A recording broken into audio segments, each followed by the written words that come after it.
evening and welcome to Upfront. Now, dark clouds hang over the 2024 budget as Speaker of Parliament adjourns the legislature without a clear directive as to whether the government's policy and estimates for 2024 has been passed. This was after the majority in Parliament staged a walkout following the call for a head count by the Speaker, accusing him of equivocating on whether or not the budget has been passed.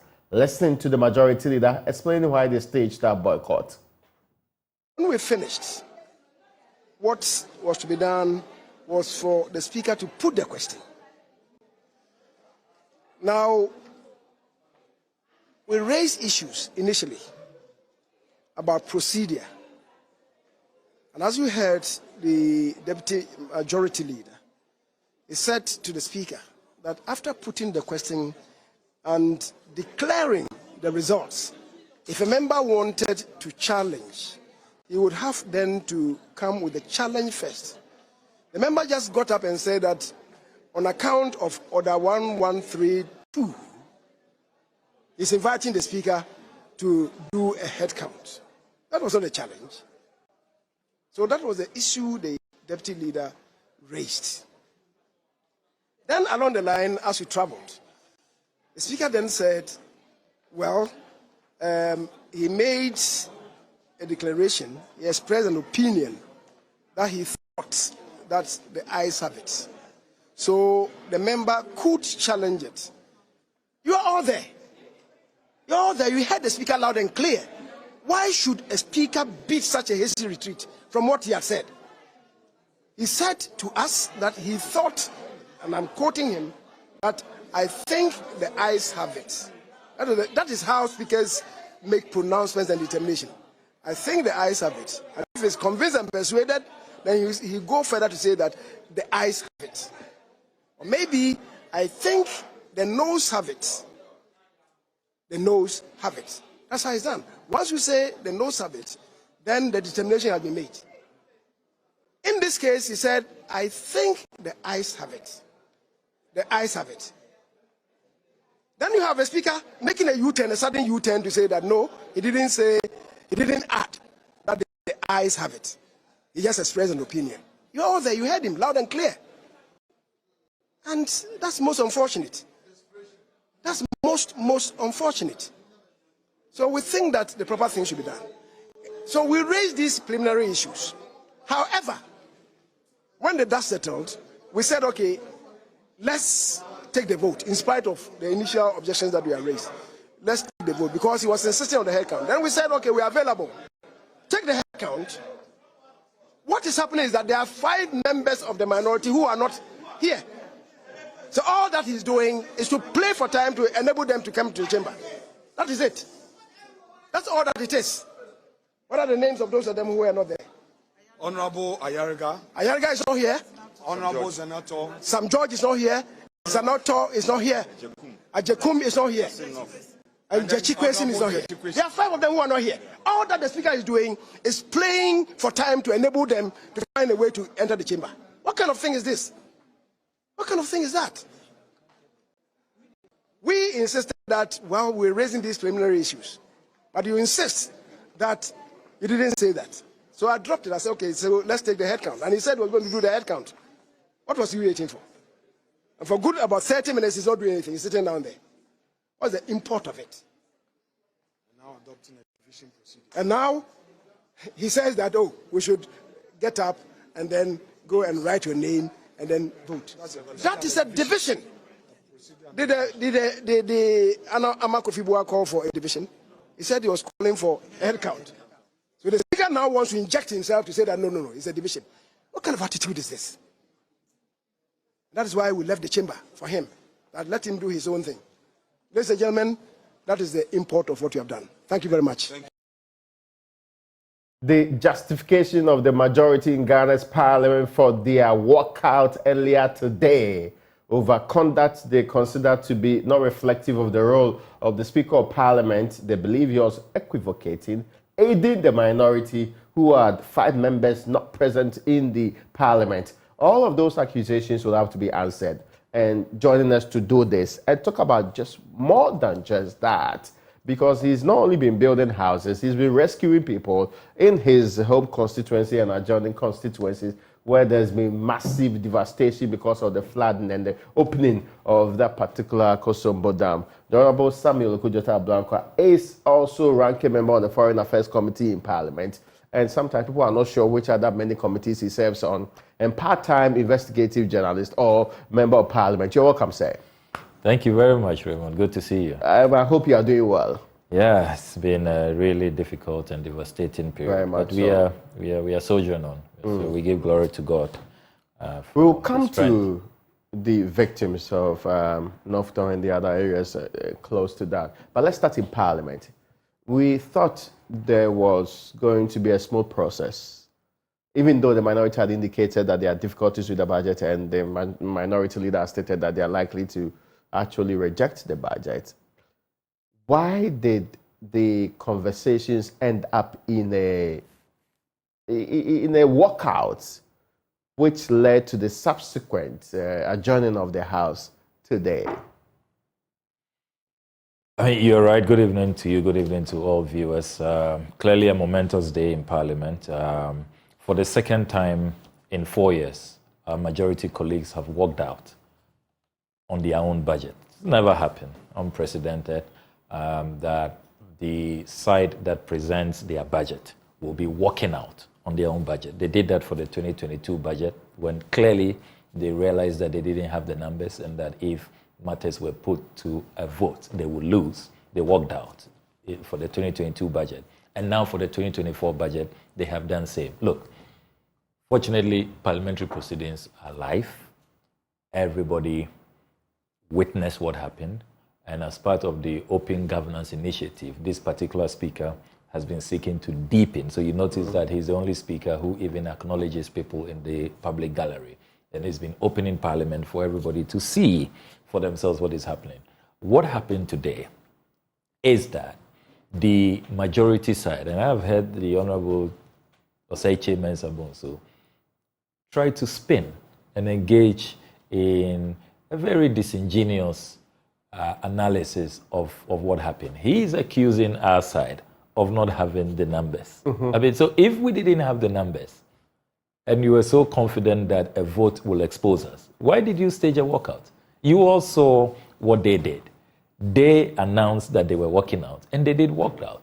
Look, we all know. We all know. Walk out. Yeah. The majority leader, I mean, I was been sitting here till 3 o'clock, and he got up on his feet and said they were willing to take the vote immediately, and that they wanted the vote to be taken immediately, the head count happening immediately.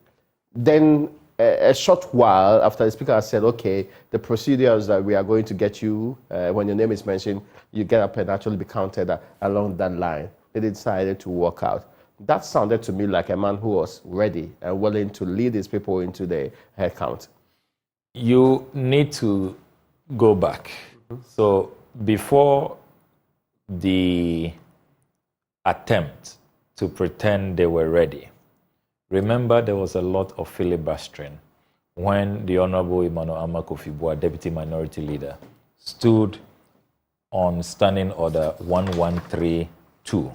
And 1132 is very clear that, quote, a member may call for head count or division if the opinion of Mr. Speaker on the voice vote is challenged. So we have always used this provision when there's been a voice vote, because if you look at Order 1131, it provides that when the question has been put by Mr. Speaker at the conclusion of the debate, the votes shall be taken by voices, aye or no, provided that Mr. Speaker may, in his discretion, instead of declaring the result on the voice votes, call for a head count. So even the Speaker, on his own, without a prompting from any member of Parliament, can call for a head count or division, as Order 1131 provides. So the Honorable Emmanuel Amakofibua stood grounded on Order 1132 and said that, look, we call for, because if you listen to the Speaker's ruling, anytime speakers say that I think the ayes or the noes have it, in this case the Speaker said, I think the ayes have it, clearly you should know that even the Speaker is not sure. So unless you want to sit on your rights, today we decided that we're not going to sit on our rights. Under our standing orders, we have the option to call for division, which is what we did. And the Deputy Minority Leader called for division. You notice that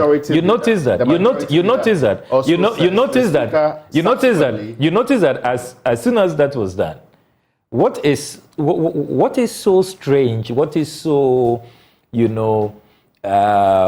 earth-shaking about calling for a division? If you know that you have the numbers, you should just have even commended Honorable Emmanuel Kofi-Boah, the Deputy Minority Leader, for calling for the head count. And then you avail yourself. But if you recall, there was a lot of filibustering. I mean, the Speaker of Parliament has labeled the Honorable Afenyo-Makin as the official filibuster in Parliament.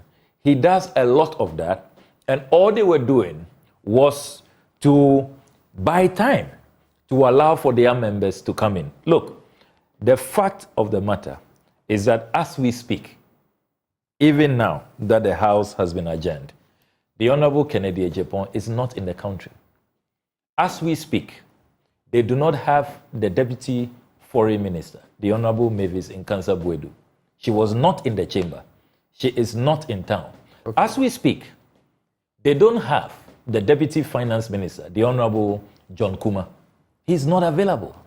Then the chair of the Constitution and Legal Affairs Committee, the Honorable Kwame Nyemedu, is not in town. So there are 4 of their members who they cannot account for. That is the fact. Of course, I will be honest to admit that we did not have 5. It's not true that we didn't have 5. The majority leader said 5. It's wrong. Then the Honorable Sam George has exposed him. Okay, of course. He spoke after that. Yes, we took it live here. Yes, I mean. So after the 5, maybe 4. Look, the Honorable Mahama Ayariga. I know of only 3. Mm-hmm. The Honorable Mahama Ayariga, yes, who, if you even look at the votes and proceedings of today, you'd notice that he is absent with permission from Mr. Speaker. He's out on official assignment. So is the Honorable Zaneto Ajiman Rawlings and the Honorable James Jachi Kwesin, who are all absent with permission. I know of only. I know of only 3. Now it's only 3. Yeah, I'm being very transparent with you. I'm being very, so you mentioned Ayariga, Jachi Kwesin, and Zaneto. And Zaneto, yes. Who is the other one? Because you mentioned 5. No, he's wrong. He who alleges or avers must prove. But you mentioned certain Ajekumes. Do you have a? He's around. He's available. He was in Parliament. Yes, I saw him today. So you see, they know that we don't have 3. They don't have 4. They cannot account for 4. Indeed, when the proceedings even started, they didn't have, a lot more. That's why they were doing a lot of, filibustering to buy time. For example, the Lands Minister came in much later. He was not available. The Education Minister came in much later. The point is that if the vote had proceeded, the best case scenario for them will be a tie. And remember that our standing orders are very clear on the matter of a tie. Because remember that this is a hung parliament, and they only have 1 member advantage because the second deputy speaker has decided to do business with them. So with the scenario playing out where they do not have 3 of their members, they cannot account for 3 of their members, we cannot account for 3, it will mean that the matter will be a tie. And under the standing orders, under our constitution, when a matter in parliament is a tie, the matter is lost. So the budget will have been lost. So they should just be sincere and honest with the Ghanaian people. They showed horrible leadership. Look, this is your own budget. You can't show up and defend your budget. But the accusation was not to the man. Look at Speaker of Parliament. The accusation was that he was aiding you. He was deliberately stalling for you. He was also even considering presenting a call for a head count as one that requires division. That's the other point they raised. Is it a practice? Look, if they really wanted the division to proceed, they ought not to have walked out, no matter how long the speaker takes. You see, the speaker wanted to be sure, because mind you, there are a lot of strangers in the House. And if you go through our standing orders, remember that there was a time that the finance minister was asked to even leave the chamber. Because when a division is called, our standing orders really provide that you need to clear the chamber. Because, ex-official members are allowed to come into the chamber. So you saw the finance minister today, you saw the transport minister also come into the chamber.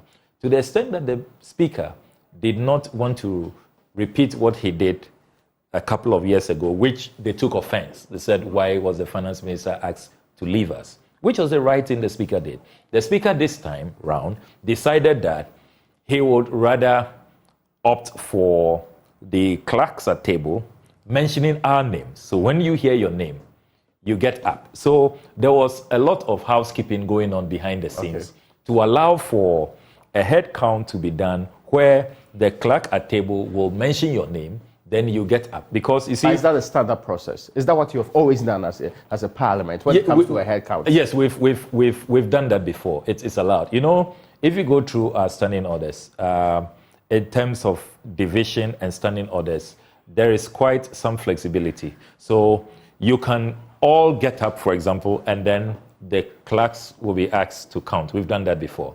Then we've also done where you are called individually, you stand up to be counted. Then we have also done the way of voting where you walk through the aisle. That is also allowed. So there are all kinds of options available when you go through our standing orders, including when it is a secret ballot. With that one, ballot boxes are brought in, ballot papers are brought in, and it must be, a secret vote. So there are all kinds of mechanisms. At the end of the day, what matters is that if you are confident, you are sure of your numbers, you stay and you vote. In this case, it's clear to me and to everybody who was observing that the majority side did not have the numbers. I really think that what we are witnessing under this Akufo-Addo government is a failure of leadership. You have a situation where How's that got to do with the president and the vice president? It's his budget. The budget is presented on behalf of the president by the finance minister. It's very clear. But on the authority of His Excellency Nana Addo Dankwa Akufo-Addo. But this is to do with who appears or do not appear in Parliament. No, you see, this is such... Because you cannot rely just on the numbers unavailable to say that there's a failure of leadership. Failure of leadership. It's failure of leadership. And you are starting from the presidency. Yes, because... If MPs do not show up for their work, how is the president responsible for that? He is the leader of the party. He's the leader of government business. He must make sure that his people believe in his economic policy. Okay. And they show up in Parliament. So right from the president, look, the fish starts rotting from the head, from the top. So the president must take responsibility all the way down to the current majority leadership. They have failed. All of what they are doing, trying to blame the speaker, is just passing the buck. They want the speaker to take the fall for their own ineptitude, for their own abysmal failure. They could not account for their numbers. Look, their own members don't believe in this budget. And I really can understand. I've not seen a single that suggests that. I've not seen a single member of Parliament you don't need a survey. On the majority side who say that we don't believe in the budget. Nothing can be stronger than the conduct of people. The conduct of only people. Three, to be fair. Four. Only three. Okay, if you say four, yes. Yeah. Not showing up. 4, yes. Okay, now, but... And when you know that this is a razor-thin parliament, where even one the numbers member matter. Makes a difference. How do you explain where as many as 4? And some of them are ministers. Well, your deputy foreign minister, your deputy finance minister. I mean, the deputy finance minister, his own budget, that is emanating from his ministry. If he's conducting government business elsewhere. Government business elsewhere, more important than that is why the budget has failed. Well, now, I want to come to the other point because the finance minister is very convinced that, so far as he's aware, the budget passed and they are moving on. I can spare the finance minister and bear with him. He's never been a member of parliament. He doesn't understand these parliamentary processes. Look, once... But certainly that can be the view of the majority too, or you don't think that's the view? Look, this majority has been engaged in a lot of flip-flopping, a lot of dishonest and disingenuous statements. I mean, look at how they are even distorting what happened in Parliament, mentioning names of people who they saw. I mean, the Honourable Sam George was in Parliament with us all day. So if the majority leader, after seeing Sam George, how active he was today in the chamber, could hold a press conference, thinking that it wouldn't come to attention so quickly, and mention Sam George as part of people who were not. So what? Look, I don't take anything past this majority. The fact of the matter is that as we speak, the records of the House, and you will see the votes and proceedings, you will see the official report of today's proceedings. It will report accurately that the 2024 budget, there is no decision. The budget has not been approved. This budget is that what the Speaker said before leaving? This budget because is when he hanging. adjourned the House, what exactly did he communicate before adjourning the House?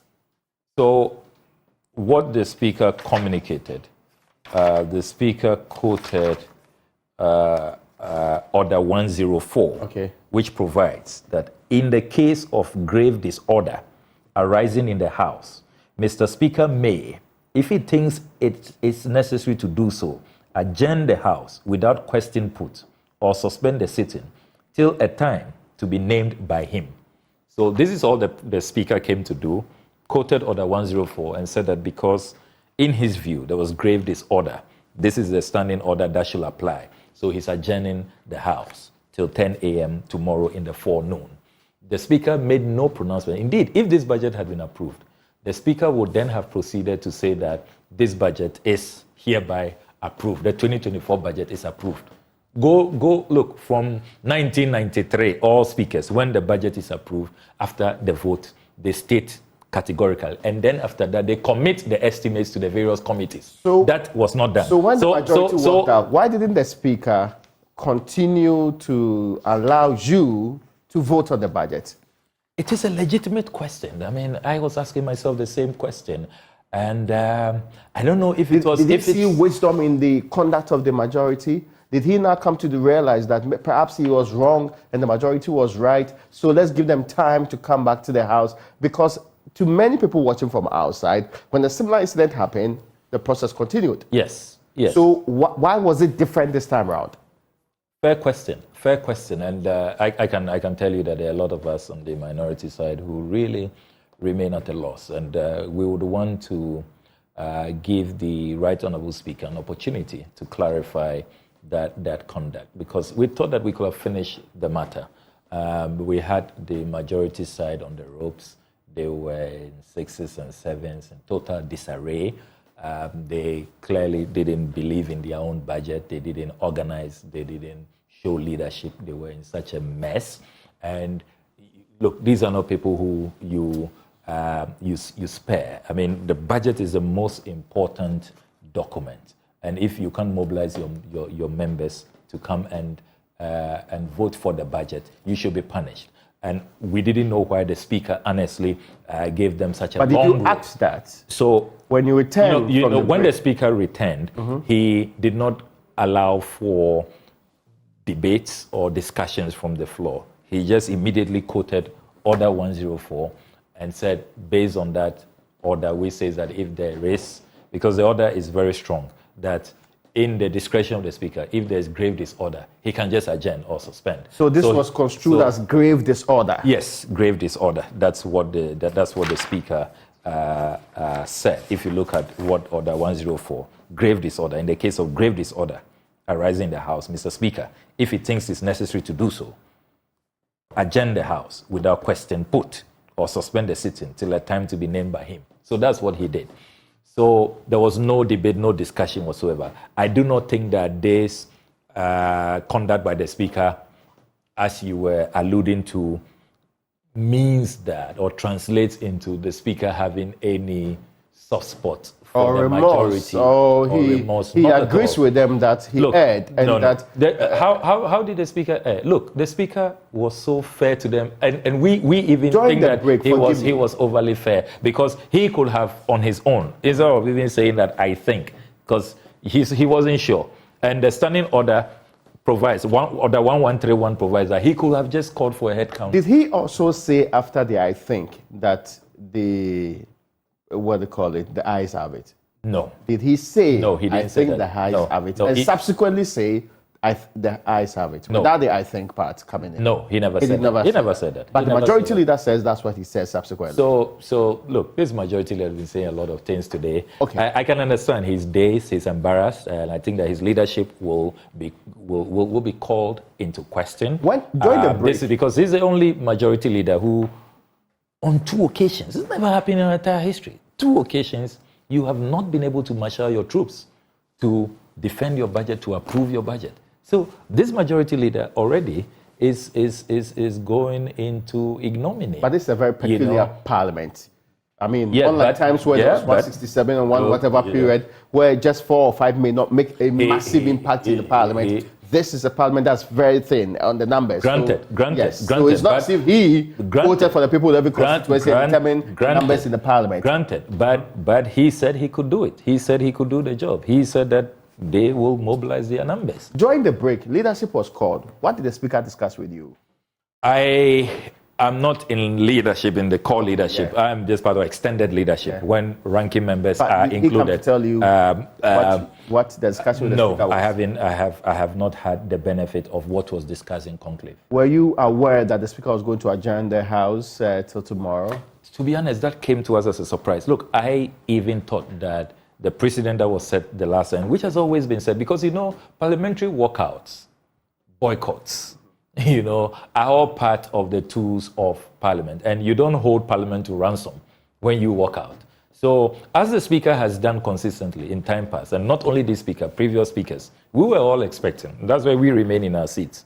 And you heard, people shouting, away, just leave quickly and let's go on with business. We were expecting that the question would be put so that we will just, cut the head of the snake, to put it figuratively. But unfortunately, Speaker thought that he should give consensus rapprochement a chance and come back and see if we could probably have some win-win situation, because we will have been happy if the taxes, for example, were taken out, because there are 2 main things that really annoy us. It is the taxes and then those tax waivers. It's the question I'm coming to now. Whether or not your conduct was in the interest of the people of this republic, or you are pursuing parochial partisan ends with this, we know that election is 2024. So politicians do a lot of grandstanding. This posturing in parliament on this matter, exactly what is the basis for saying that the budget should be rejected? So I have here a copy of the about 30-page speech that our leader, the Honorable Atifosin, read in closing today as he summed up our concerns about the 2024 budget. And really, everybody who's been listening to us, following the debate, we did not hide it at all, that after hearing the budget, as read from the finance minister, we were clear in our minds that this is not a budget which is in the interest of the Ghanaian people. I mean, how do I go back to Northton and tell the people that I gladly voted for more taxes? And if you look at the taxes... I can tell them that you voted for a huge amount of money, millions of cedis to be given to relief for the areas, right? This is a budget which imposes additional VAT to the tune of 4.2 billion Ghana cedis. This is a budget that imposes a 5% flat rate on VAT for real estate. This is a budget that imposes VAT on financial services. This is a budget that introduces VAT on items that have long been excluded. Textbooks, exercise books, newspapers, VAT, publications. Yes. Architectural plans and similar plans, scientific and technical works, magazines, periodicals, trade catalogs, price lists, calendars, diaries and stations. Items that had never attracted VAT. This government, for the first time, has introduced VAT on domestic transportation, whether it's by road, rail, or water. So even now, my Volta River boat crossing will be taxed. I mean, I am from a river constituency. How am I going to defend this? You have the expansion of the obnoxious communication service tax, which is going to generate 622 million for this government. So you have all of these taxes, and in addition to that, they have selected crony companies. It is not commensurate. Are you talking about the quantum or the numbers we saw? All of it. Really? All of it. Because the list suggested that, yes. Both quantum and then... look, this pretends that, for example, they've sought to do a lot of song and dance about the zero rating on sanitary pads, for example. Yes. Look. For local producers. What's the capacity? How will that make an impact? I mean, the last time we checked, there are only 2 companies, and their capacity is less than 10%. So our mothers, sisters, the females of this country who have been agitating that across the board, deal with the issue, deal with it boldly. They have only sought to, as it were, tinker with it. So when it comes to they giving relief reluctantly, and it's a tiny little drop, then when it comes to imposing more taxes, they just go full blast. So you have a situation where if we approve this budget, you are going to have the Ghanaian people who are already reeling. For the first time in our history, people have had to take financial haircuts. It never happened. People have had to go through a domestic debt restructuring. It never happened. People have lost their investments, their savings. I mean, pensioner bondholders can't get their coupons. For the first time, pensioners have to have a rude awakening from retirement and go to the Ministry of Finance to pick it. I mean, for the first time in many years, I mean, virtually my lifetime, inflation went to 51%. Can you believe that? And you know that inflation is the biggest armed robber of your earnings, of your income. So when you have this situation where you have, by your mismanagement, your gross, incompetence and ineptitude, you have put Ghanaians through this mess. What the Ghanaian people expect are reliefs. What they expect are incentives. You should rather be helping them out of the quagmire that you put them in, not more taxes. And you see, to add insult to injury, you then bring in your 45 companies. We are saying all of us should pay more taxes. Burden sharing. Burden sharing. How come your crony companies, you then select 45 companies, and you are giving them tax waivers? Tax waivers to the tune of $450 million. But we've never seen them on this scale. We've never seen this. I mean, particularly, read the president's first State of the Nation address. He said, look, tax waivers were killing this country. It was like a vampire sucking us dry. He's going to do something about tax waivers. What has happened? I mean, these are people who, if they are drivers, they turn the navigator to the left and turn right. I mean, no regard for the Ghanaian people. They don't keep their word. So this is why over $450 million. Meanwhile, this year, you're expecting $600 million from the IMF.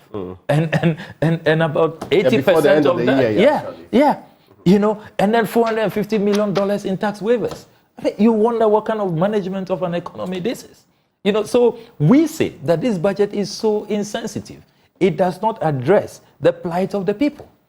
Look, even the disaster we'll be discussing in my constituency. Are we not being unfair, especially when we are being cut out of the international capital markets and we are unable to raise money on these? We are struggling to even pay the ones we have raised previously. And we have to raise resources from within to solve the problems of the people of North North and the rest of this country.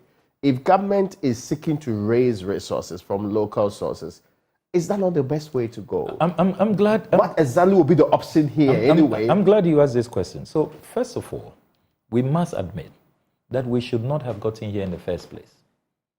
There's a reason that no president in the history of this country has brought us this low, into this abyss. It's never happened that we are going to reach, and that is why all around us, I don't know of any country in Africa going through domestic debt restructuring, where people are taking financial haircuts. You remember I was the one who led the charge. That, look, you guys are spending like there's no tomorrow. You remember all the things I was raising. I said, why do we have a presidential jet?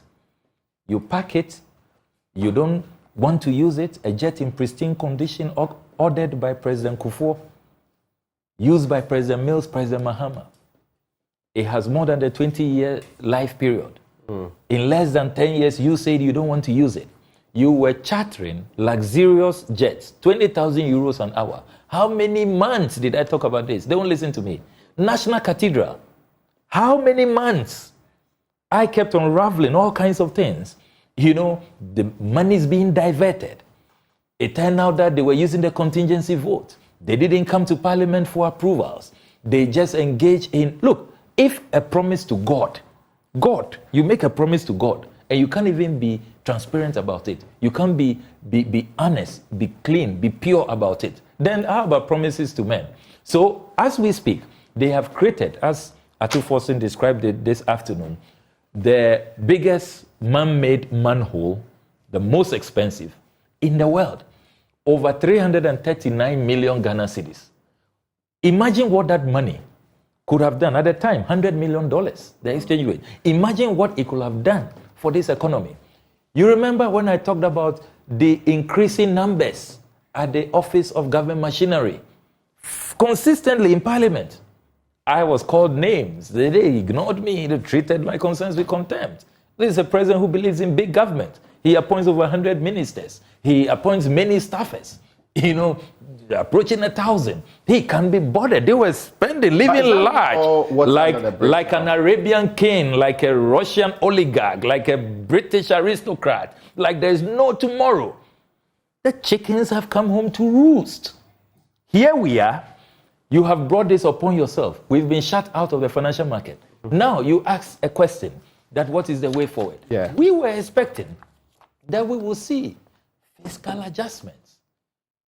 We will see specifically which sections and sectors. So many sectors. Capital expenditure. Capital expenditure. First of all, start at the Office of Government Machinery, at the presidency. Look. But reduce numbers. Reduce numbers. Really? Yes, so many people who have to be given a handshake and say, thank you very much, go home. You people have been part of the mess. And that's politically feasible. Why not? Why not? In an election year. Why not? A budget for the election year. Of course. And you know the goodwill that look, because ahead of this election, I listened to people like Kwame Pianim, like Ishmael Yamson. I mean, very respected economists. You know, people like Professor Ade, all of them saying that, look, you must lead by example. Cut government expenditure.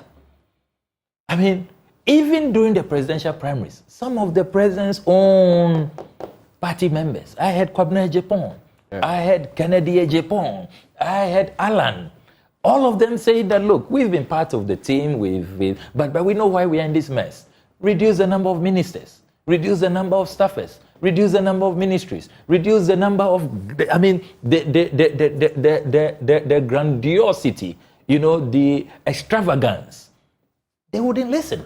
Oh, no. So you come and tell us that let us tighten our belt. Yeah. Then when we lift up your shirt or your kaftan, you lift it up. We notice that you don't even have belt holes at all to even fix a belt. Is there a midway to this? Tomorrow you'll go back to the Parliament. Yes. They will seek to, if they agree that it's not been passed, they will seek to pass it again. Will the minority play ball? No, I mean, we are not shifting unless they come and tell us that they have taken out the taxes, reduced it substantially. And if they tell us that they are reducing the number of the ministers, presidential staffers, they are cutting down on all this waste, then we are reasonable. We are not, let me be clear, we are not a bunch of anarchists. We don't want to make the country ungovernable. I mean, we've been in government before. Because the last time you were at it, you have been blamed for where we go with e-levy, where the downgrades happened, and the massive pain we went through in 2022. Please, if you remember, right? Yeah, I mean, they don't hold water. Look, if you even look at the sovereign credit rating agents, they have been downgrading Ghana consistently. even before COVID. Look, when it suits them, depending on where they are standing. That was the last straw. You know, in the morning they will blame Russia, Ukraine. In the afternoon they blame COVID. In the evening, let's look for the minority and blame them. Look, they blame everybody apart from themselves. How long are you willing to hold this position? It's not changing. I mean, this is a very firm position. We had a caucus meeting this morning. We had another one after. We are resolute.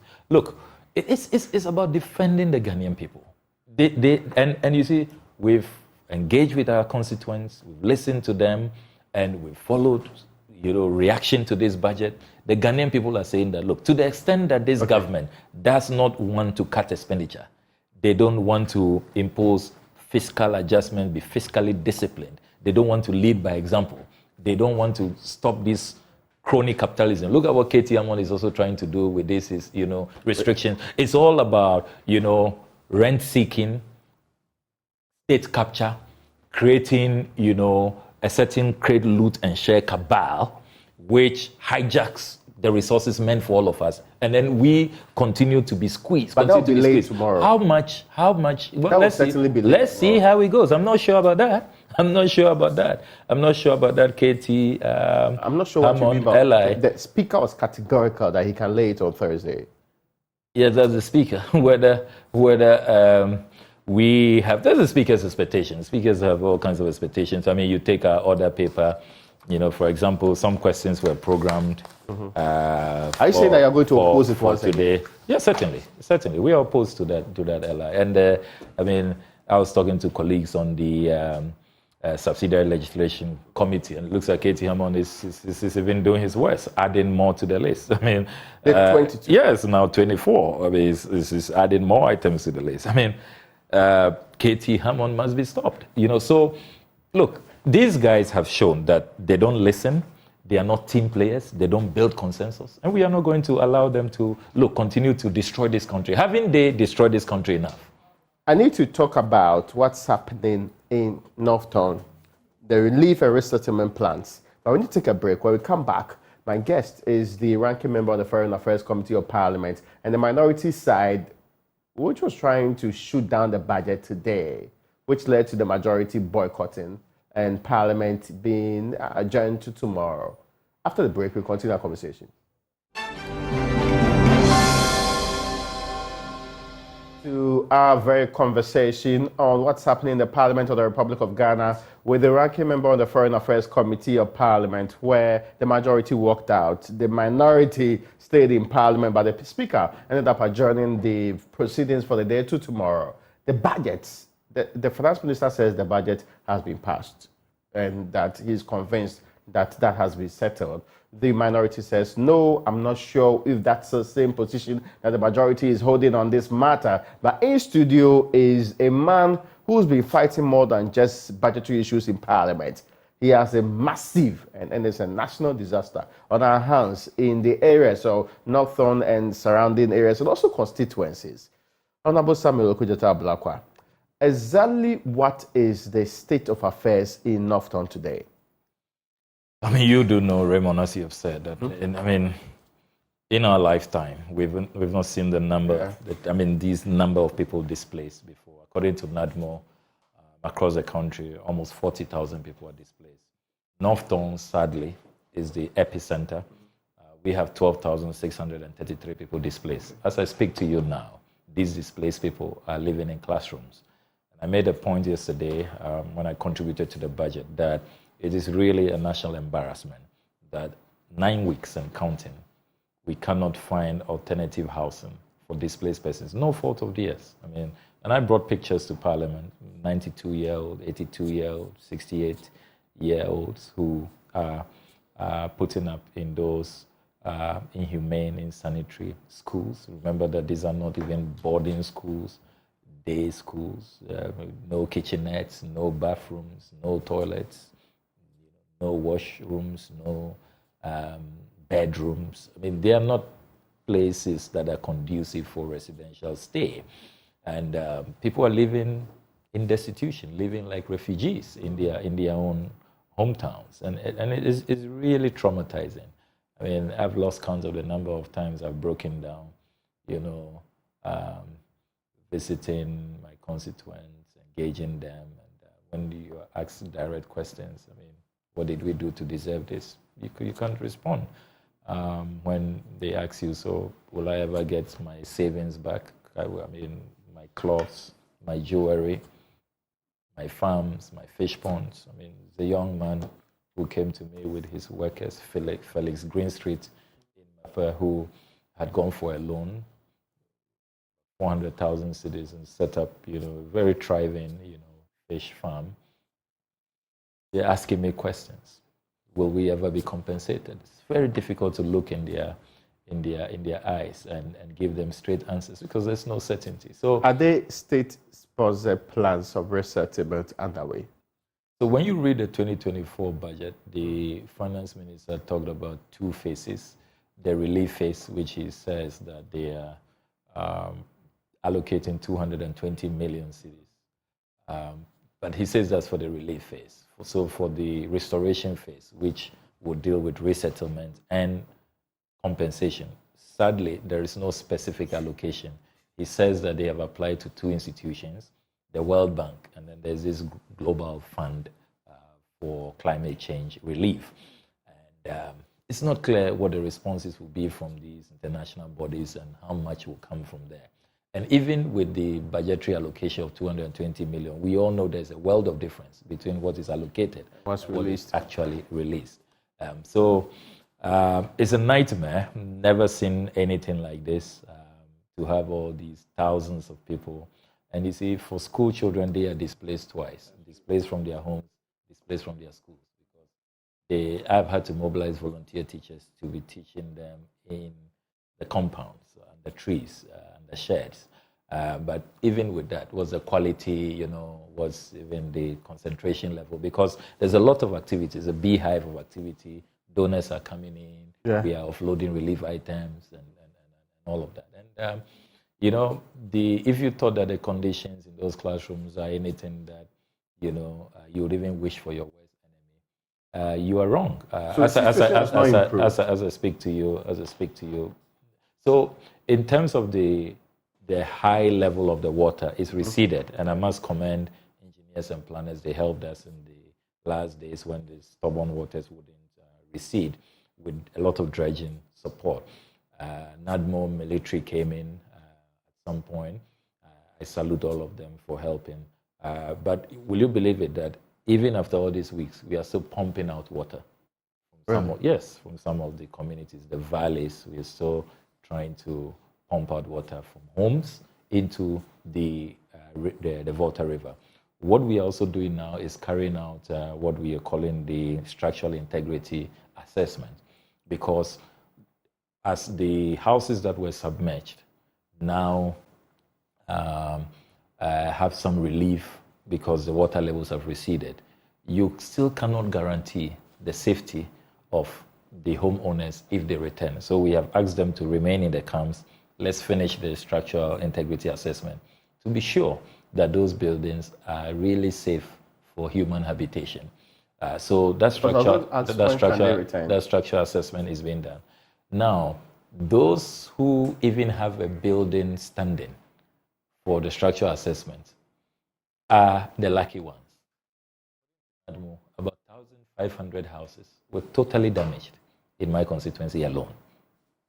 Totally destroyed, crumbled under the high waters. Remember that in rural Ghana, a lot of our houses are not that robust, are not that resilient.